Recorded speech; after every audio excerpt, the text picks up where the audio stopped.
આવી ગઈ આજે પાછું કંઈક નવું લઈને એટલે મારે આજે માતૃશક્તિના લોટમાંથી બનાવી છે ઈડલી। તો હું ઈડલી બનાવવા માટે એક તપેલીમાં રવો, માતૃશક્તિનો લોટ, ઝીણા સમારેલા મરચાં, ડુંગળી, ટમેટા બધું એડ કરીને હું બેસી ગઈ બેટર બનાવવા માટે। અને એમાં એવું છે કે ઈડલીનું બેટર બનાવવા માટે મેં પાણીનો ઉપયોગ નથી કર્યો, કેમ કે માતૃશક્તિનો લોટ થોડોક સ્વીટ આવે એટલે કે મીઠો આવે, તો મેં એમાં છાશનો ઉપયોગ કર્યો છે।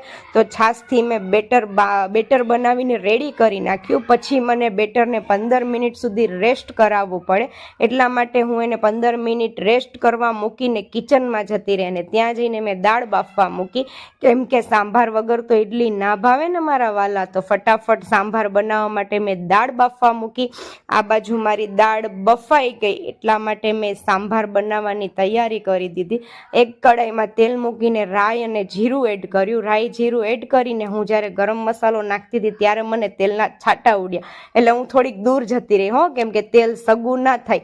પછી જો આપણો સાંભાર બનીને ઓલમોસ્ટ રેડી થઈ ગયો છે એટલે આ બાજુ મેં બેટર લઈ લીધું, કેમ કે હવે ઈડલી બનાવવાની છે। તો મારી ઈડલી અને સાંભાર બંને રેડી થઈ ગયો પછી હું બેસી ગઈ જમવા માટે। તો મેં જ્યારે ઈડલી ને સાંભાર ટેસ્ટ કર્યો ત્યારે રિયલીમાં બહુ મસ્ત ઈડલી ને સાંભાર બન્યું।